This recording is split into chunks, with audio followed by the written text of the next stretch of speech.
Today I had a pretty bad day to start off. It was just really hectic and a lot of crazy things were going on. And so I remember I went to my room and I was talking to God and I was upset. I was very upset. I was just like, you know what? Nothing is panning out and I just hate everything, basically. I am so tired of me doing all of this work and it amounting to nothing, and my life has not been any fun. And I was telling God about how I felt constantly that I'm being robbed of this teenage years and my teenage experiences. And so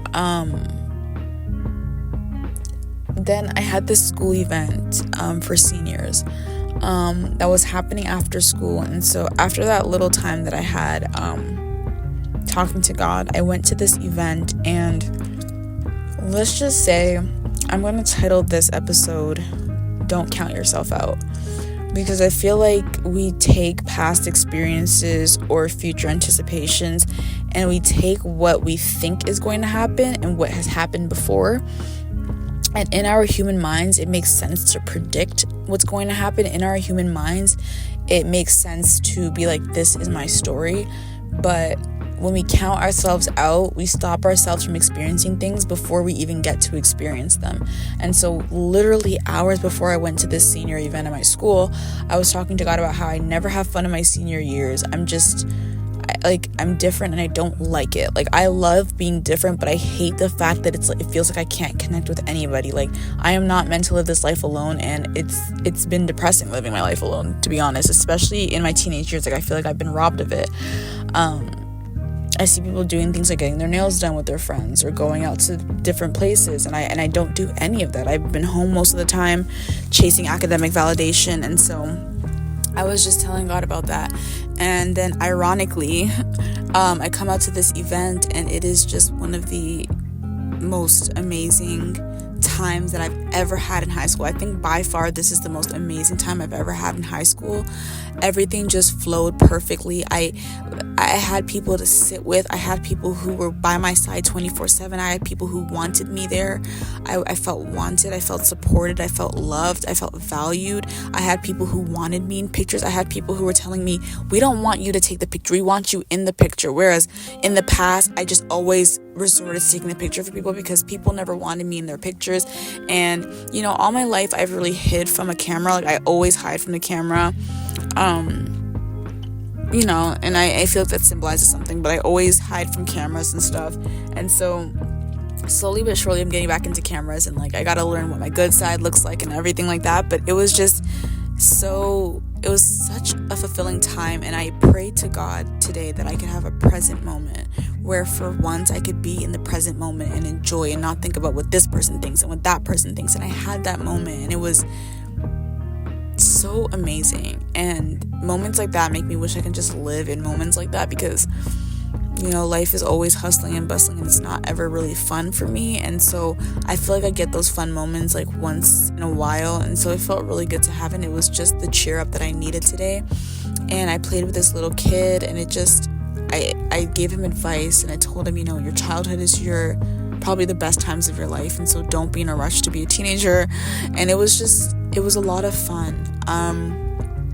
And not only was it a lot of fun, but I had a conversation with one of my friends, and I told her about a situation where a lot of people felt like I was being selfish about the situation, and a lot of people felt like I was only thinking about myself. But I explained to her the situation, and she just kept saying, I understand how you feel. I know, and I understand how you feel. I can understand, and I'm sorry. And she just kept saying, I'm sorry this happened to you. And it was so different because I am trying to learn to practice self-compassion. And the reason why it's hard for me to practice self-compassion is because I've grown up in an environment where nobody was compassionate towards me, and I always got that tough love, and so I never knew how to be gentle with myself. And so just having this conversation with her, she was so gentle with me, and I've never been held like that before. I've never been comforted like that before. And she just kept saying, I understand and I'm sorry, and maybe after the situation passes, you can be autonomous and, you know, have your own space or whatever, but I'm sorry, because I know that how bad that might feel. And it was very comforting and beautiful and amazing, and that was my favorite part of the night, because like I said before, like I have never been like held like that before, and it gave me a new perspective on self-compassion, because often I try to find fault in myself. I'm like, well, maybe I'm thinking something is wrong, or maybe I'm doing something. In every situation and in every scenario, I'm just like constantly counting myself out. And so to talk to somebody and they didn't say, well, maybe you're the problem, or well, maybe you shouldn't think this way. To talk to somebody and have them be like, I understand how you feel. I understand that you're not trying to make this about you, but I understand how this might feel, and I'm just really sorry. Like, for somebody to say that to me, it made me feel much better about this particular situation. And so I guess the moral of the story is, you could be having the worst day ever, but God can still come in at the nick of time. And oftentimes we think the nick of time isn't enough, but it's always enough. And sometimes we tussle and we toil with certain things, and it just takes one conversation, and that conversation also takes you having to be open, and it takes you having to be willing to speak, and be willing to be vulnerable with people. And a lot of the times I'm not vulnerable with people because people smash it in my face a lot, but it's just setting boundaries and picking and choosing and knowing who to be vulnerable with and who to, like, you know, keep things surface level with. But the moral of the story is, do not count yourself out. You know, when we think the world and God and everybody has counted us out, there's something in store for you, right? And so that would be my advice for you today. If you're feeling down, or if you're feeling like nobody understands, there's somebody out there waiting to coddle you and to be gentle with you and have compassion on you. And so don't count yourself out, and don't ever think that it can't be you.